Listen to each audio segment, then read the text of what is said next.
Assalamu alaikum wa rahmatullahi wa barakatuh. Yes, I know you've been tears out there. You've been crying your eyes out. Where's Brother Khalil Muhammad? Yeah, I'm back. Okay, calm down, calm down, calm down. Don't worry, I'm going to be back for a bit, inshallah. Hope everybody is in fine and well, inshallah. It's absolutely awesome to be back, and I hope you guys have been well. I've had a bit of flu and bits and pieces, but alhamdulillah, with your kind du'as, I am feeling much better.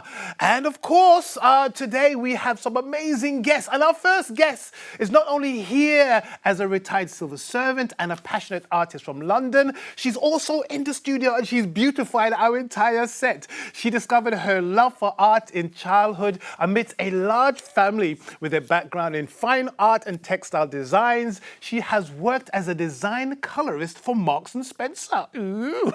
Now a volunteer supporter of victims of domestic abuse, Zarina aims to share the therapeutic benefits of watercolor painting with those in need. And yes, she's on the sofa. Assalamu alaikum. Wa alaikum salam. Zarina Ahmed, how are you today? I am fine. Thank you very much. Before we do anything else, as a fellow artist, I want to thank you so much for bringing in your artwork, for beautifying our studios, for making it look so absolutely gorgeous. We're going to talk about your artwork because it's certainly eye-catching, and it's, as I said, it's definitely brightened up my day, so thank you so much. Right, let's get down to business. Yes. Tell us about some of your early experiences. All artists come from somewhere. All artists have something that's pushing them forward, or things in their life that have shaped their view on the world. Tell us about some of your early experiences. I was a very quiet child. I wasn't very talkative at all. And I had a lot of passion. I used to draw on my clothes as well. And wherever I'm sitting, I'm drawing with a pen or with something. And the nice thing was that nobody said, oh, don't do that.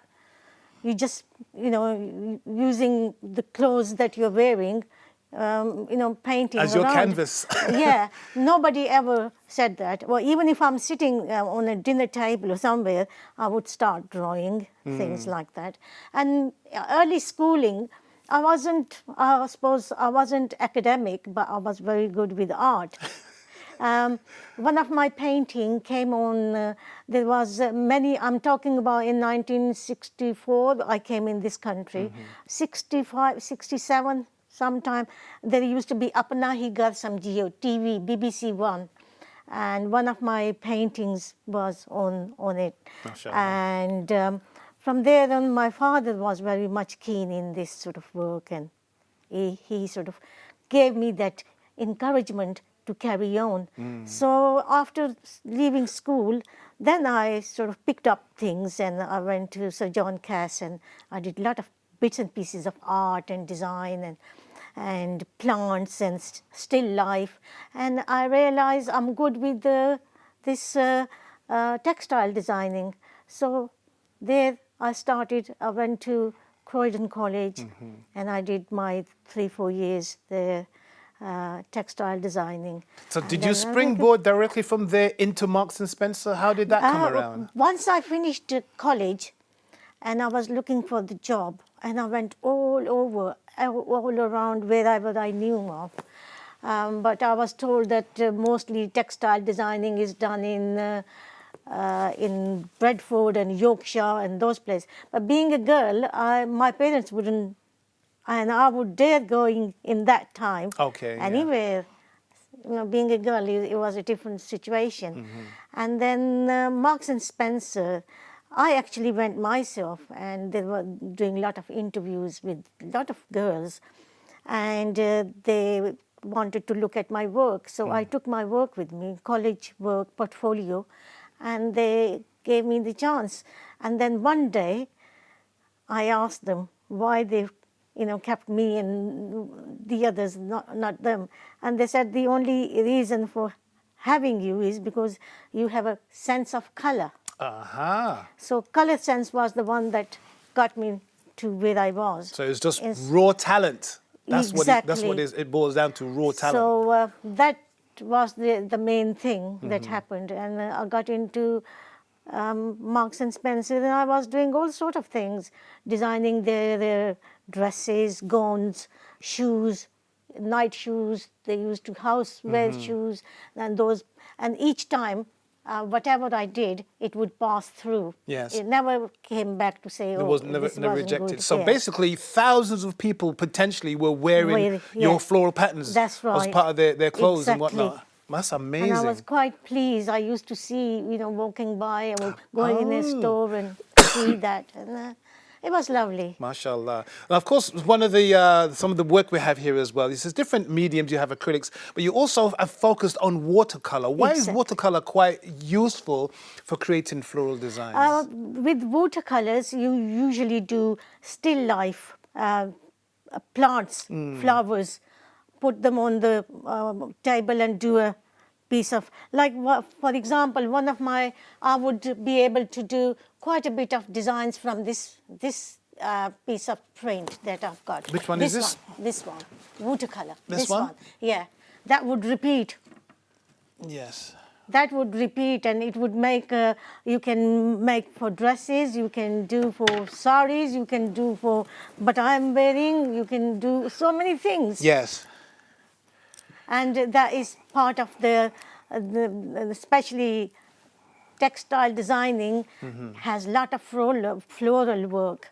And I think because of that floral work, you can see a lot of flowers in my paintings. MashaAllah. Yeah. MashaAllah. Now, art, they say, is very therapeutic for any individual, but specifically for those who may have had some kind of difficulty in their lives. What kind of experience have you had with that, and how can it help people? Well, my experience, because my own experience is that I was a very quiet person. Then I got into social work, and social work is a tough place to be in. And art was something that I used to come home and do, and that would make me so relax. And I would sit down and create something. Yes. For my own self, and that would give me peace of mind that, oh, I've done this piece. And looking at my own work myself, I would be satisfied for what I've done for the day. Yes. It's And it can like have that effect on everyone else. Even people who may not consider themselves to be artistic, That's it can right. still have that calming effect on them, Exactly. can't it? But I'm glad to hear that you've not just taken that work for yourself, but and you're now using that for the women's group that you Well, volunteer women's for. group, Tell us about that. How did that come yes. about, and what kind of work do you do? What with them? has happened is that I take a group, and they usually ladies of my age, bit older than me as well, and we do artwork, and they would whatever they want to do. I would put flowers, I would put one of my painting there as well, so they can copy or they can do whatever. So that is art. For me, I feel that is called art. They have to do whatever. I mean, they don't have to do exactly what I'm doing, but they do find it very therapeutic. Yes. And they are very happy, and the time just passes by. It's usually an hour that Yes. we spend, Yes. and we don't know where the hour goes. Because art, again, is one of those things that even if you're not arty, you may surprise yourself how you feel once you sat down and do it. Because to watch somebody isn't that entertaining, but to do it yourself, you yeah. realize, I'm feeling these things, and I'm Exactly. looking at these colors, and I'm making this art, and I never knew I could do this kind of work, which is And then you have to beautiful. encourage them as well. Yes. They might say, oh, this is not art, this is no good. No, this is what art is. Yes. You don't have to be perfect in everything. No, perfection you is the do last thing you want to be. exactly. Yes. And some people are so good. They have their own imagination. They Yes. would come up with something that you can't even think about. And I would say, yes. So what we do is we put everybody's work on the floor and do a little video and say, look, this is nice. That's the thing, because Encourage them. And especially ladies of my country, they need some sort of output so that they could go out and do something. Yes. And encourage them to come out of the house and Yes, do something different, isn't it? Yes. Yeah. And for my own self, I join another group where we are sort of multicultural group, and we once a week we get together. They are all bit of artists like me, so we all sit down and we some things I learn and they learn something from me. So it's a very good group, which I enjoy very much. And that's how it's going on at the moment. Yes. And my reason for coming, especially in the studio, is to promote my work, number one. Number two, to support people who really need it. Ladies who are sitting at home, they need to come out and Yes. do a bit of something. Art is a vast subject. It doesn't Yes. have to be paint and paper. It could be something else. Yes. It could be crochet, it could be embroidery, it could be whatever they like doing. So I don't leave it to one thing. Yes. And then this sort of working with color gives you some peace of mind, and you forget your difficult issues that you might have in the family, or you might have otherwise. Yes. Or, you know, your imagination wanders then, and you Yes. pick up things and you do some sort of work. Yes. And you enjoy doing that sort of thing. And I'm always encouraging people to, especially ladies, to come But yeah, and that's a good join point. me. How would you encourage? How would somebody get? Because you're quite accomplished. You've done a lot of work. You've had exhibitions. You've sold pieces of artwork. But you had to start somewhere. If somebody was starting out now and they wanted to create what you're creating, maybe not exactly the same way, but they wanted to get started, how would you advise them? I would sit down with them, encourage them.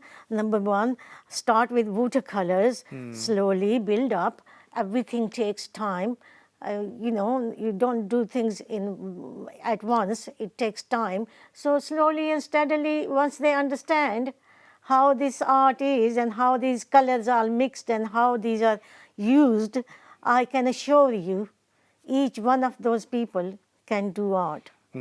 It's nothing that only... But then again, some people are gifted. True, yes, You see? of course. And I personally feel maybe I'm gifted in this sort of work. My other siblings, they're not. So Yes. that's another thing, you know.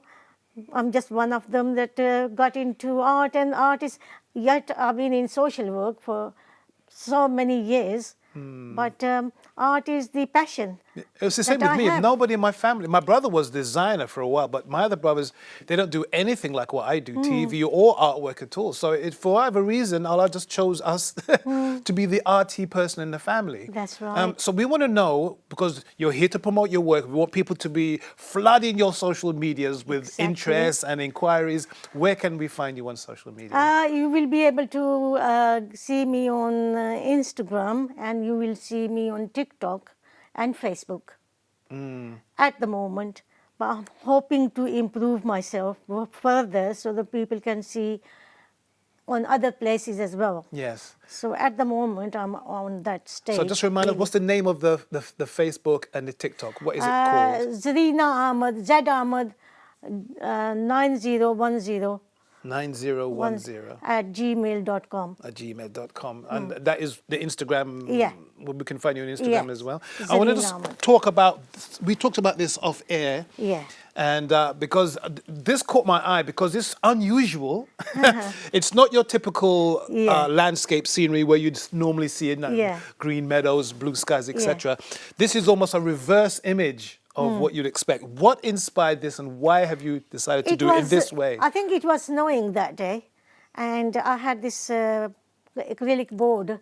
It was all black, and I thought, let's do something on it.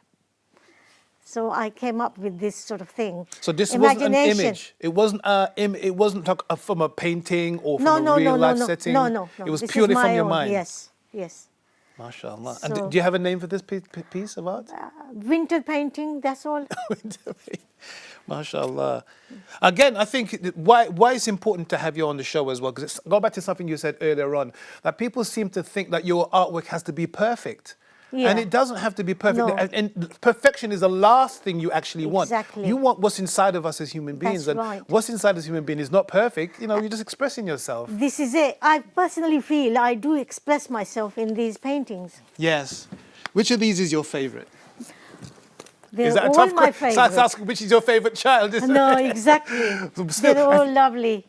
If you had to actually pick one that you think is really your favorite? I don't know. They're They're all, all gorgeous. yeah. I went to Seaside, and then I came up with this one. So, I don't Yes. know. MashaAllah. So we all have a different way of thinking. Yes. I suppose, I suppose so.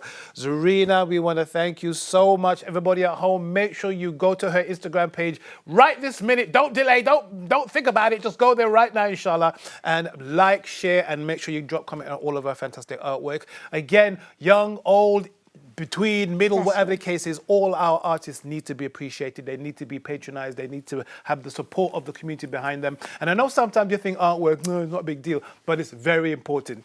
Right, guys, we're going to go for a very quick break. We'll be back in a couple of minutes.